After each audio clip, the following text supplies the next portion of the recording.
Hey Grand Adventurers, welcome back. I'm your host Mark Guido, and we're spending this week in beautiful Yoho National Park, British Columbia, Canada. We're going to visit the biggest waterfall I've ever seen, the most brilliantly emerald colored lake I've ever seen, and explore the local history, including that of the first Trans-Canadian Railroad. Come along. This episode of Grand Adventure is sponsored by etrailer.com, where you'll find thousands of products for RVing, towing, camping, outdoor recreation, vehicles, boating, and more. Click the link in the video description or scan the code on your screen to shop etrailer.com with Grand Adventure.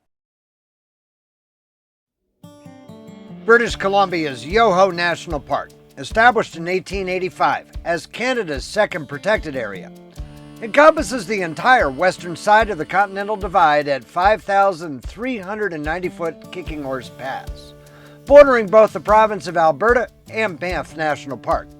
When British Columbia agreed to join Canada in 1871, one of its conditions of confederation was to be joined to the rest of Canada by a railroad, which the Canadian Pacific Railway constructed over Kicking Horse Pass. But the grade was steep, and on what became called the Big Hill, at 4.5%, it was the steepest stretch of mainline railroad in North America. Owing to frequent accidents and a grade that required expensive helper engines, the CPR built the two spiral tunnels that opened in 1909, replacing the direct route with a longer track that reduces the grade to a more manageable 2.2%. Trains descending the pass first enter the upper spiral tunnel bored into Cathedral Mountain for 0.6 miles and turn nearly 270 degrees, exiting the tunnel 50 feet lower. Trains then cross beneath the Trans-Canada Highway and enter the lower spiral tunnel, continuing for a little over a half mile through a 270-degree spin through Mount Ogden, and again emerging another 50 feet lower.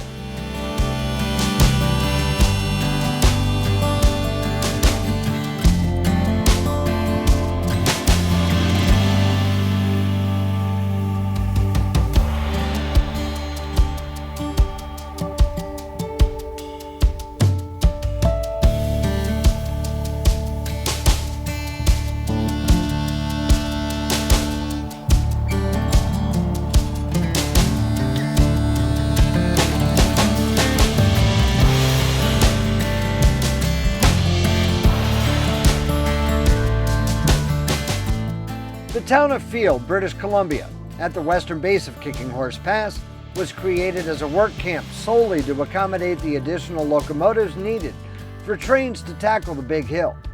Trains here still await their turn to climb the grade.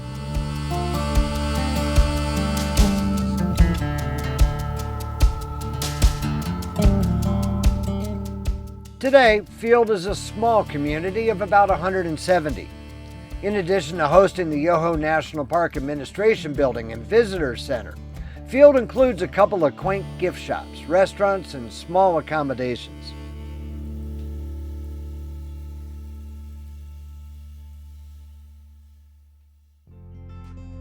We're staying for 4 nights just a mile or two east of Field, at the true base of the pass in the National Park's Kicking Horse Campground. This is spectacularly scenic dry camping for $30.50 Canadian per night, or $22.40 US at today's exchange rate. There are 88 reservable sites here, some of which can accommodate RVs up to 50 feet.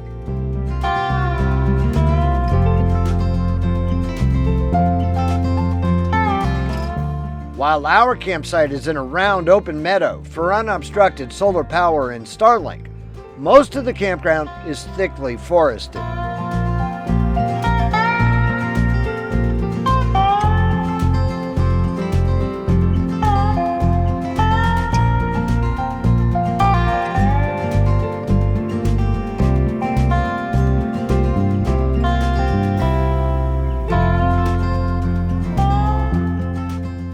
Along with a playground for the kids, there are bathrooms, showers, and a dump station available right on site.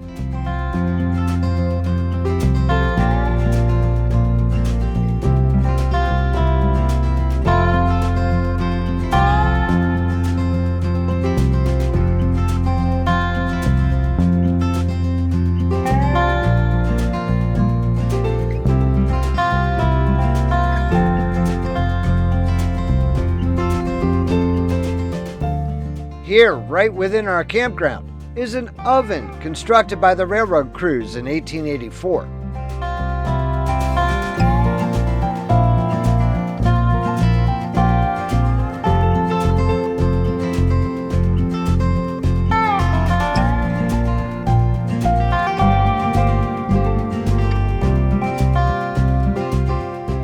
We have much more to come from Yoho National Park in this episode, but perhaps your RV isn't equipped to spend multiple nights in a dry campground like this one, or even out boondocking in a beautiful secluded spot on public land.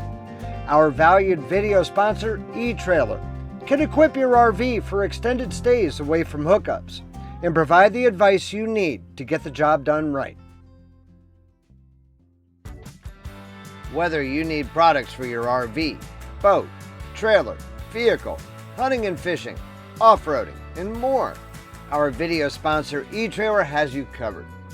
Best of all, you'll find over 100 US-based enthusiast customer service reps ready to help via phone, chat, or email, both before and after the sale. These folks have used themselves the products that you're shopping for, and you won't find a more knowledgeable team anywhere to help you with your outdoor project. Click the link in the video description or scan the code on your screen to shop etrailer.com with Grand Adventure. Kicking Horse Campground is sited along the banks of the Kicking Horse River, which has a mysterious milky-white hue to its water. This is the result of what's called rock flour, a powdery silt created by glaciers high above this valley, scraping and grinding rocks.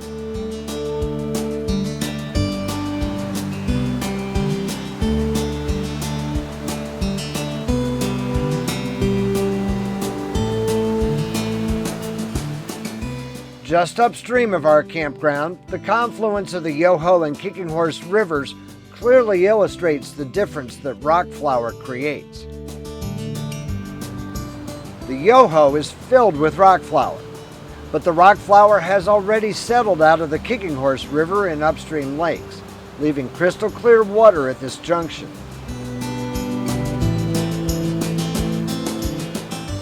Just west of Field, the Emerald Lake Road extends for just over 5.5 miles into the mountains of Yoho National Park, and the first feature you'll encounter there is a unique natural bridge. Sculpted by the erosive forces of rushing water over what had once been a waterfall, the natural bridge is a powerful reminder of how much influence water has in shaping the landscape. Softer rock found below the natural bridge's hard limestone band eroded more quickly, and fissures in the rock widened until the flow of water was diverted below the outcrop.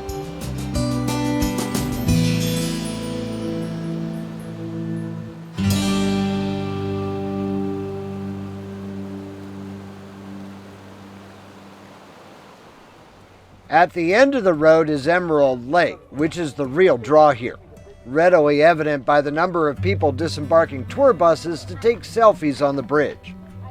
Famed mountain guide Tom Wilson was led lakeside in 1882 while rounding up a group of horses that had gone astray, and was immediately taken by the vivid emerald-colored waters.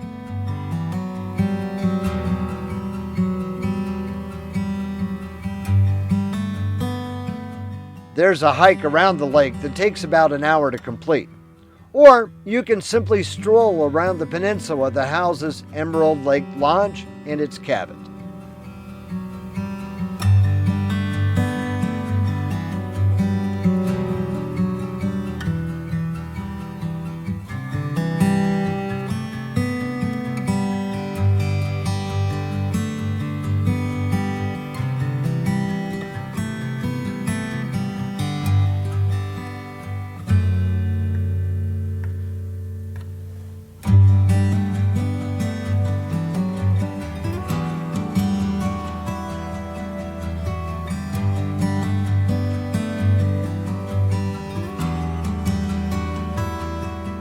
Canoe and rowboat rentals are available at Emerald Sports, as are cross-country skis and snowshoes in the winter.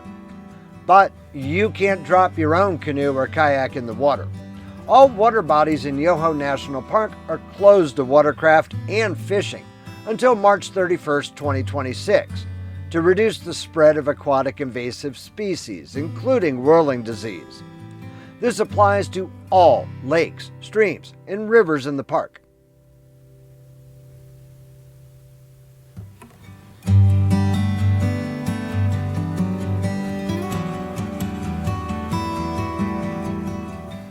Cilantro on the lake sits in an enviable waterside location, and we couldn't resist spending happy hour on their patio.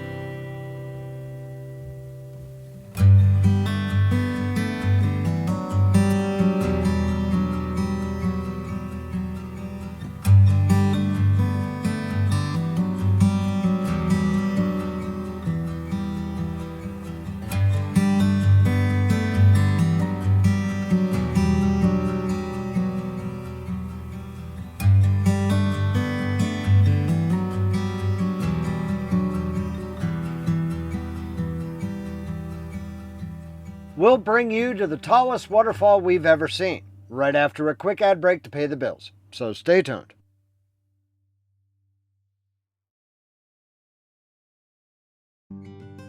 Kicking Horse Campground is located at the beginning of the Yoho Valley Road, which leads for 8 miles up another scenic Yoho National Park mountain valley.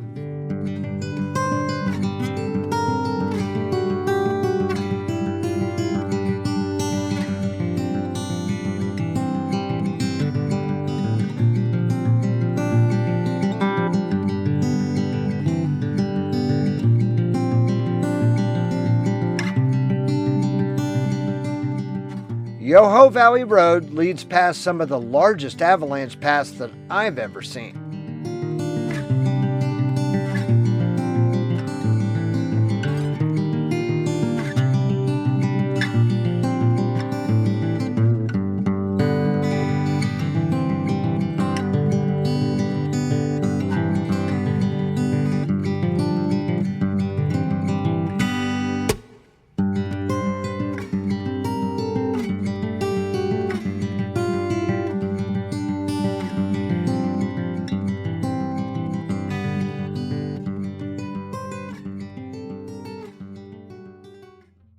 The road ends at, and I'm probably mispronouncing this, Takakkaw Falls, which at 1,246 feet is arguably the most inspiring waterfall I've ever encountered.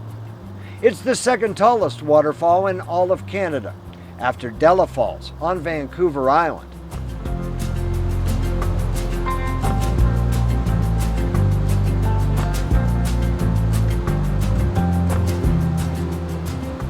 The falls are fed by the meltwater of the Daly Glacier, which is part of, and once again I'm probably mispronouncing this, the Waputink Icefield.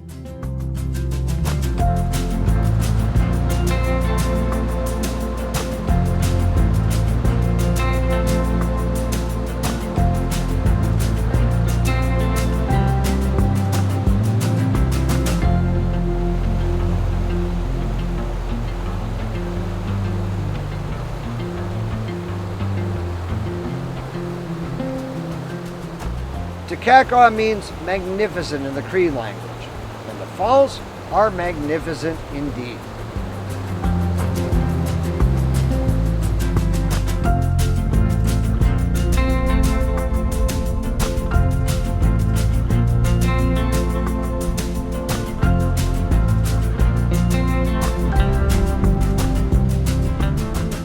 One word of caution, trailers are not permitted on Yoho Valley Road, and with good reason. If necessary, you can drop your trailer in a lot adjacent to our campground specifically earmarked for that purpose. You see, along the way, you'll encounter a tight series of switchbacks, too narrow for me to execute with my F350.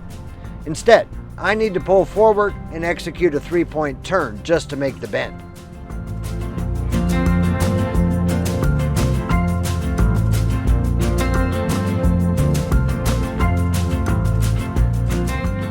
Believe it or not, we've seen full-size sightseeing motor coaches on this road.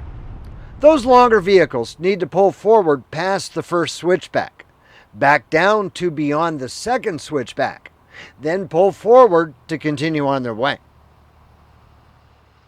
Aside from a few key hikes, most notably those surrounding Lake O'Hara, which you can only get to with a reservation on a shuttle bus, that's pretty much everything we wanted to see and do in Yoho National Park. So for us, 4 days was exactly the right amount. And it's now time for us to get packed up and head off to next week's grand adventure, which will be the Icefields Parkway. So if you're not yet a grand adventurer, now is the time for you to go smash that little subscribe button right down there in the lower right-hand corner of your screen. And ring that notification bell to be sure that you never miss a grand adventure, which we premiere right here every Wednesday evening. We'd be honored if you share the channel with your friends, family, and on social media. Understand that it is extremely important to us that if you like this episode from Yoho, please be sure to give us a big thumbs up down below. And while you're down below, that's where you'll find the comments section where we'd love to hear from you each and every week. So until next Wednesday from the Icefields Parkway, please remember, life is nothing but a grand adventure. We'll see you then.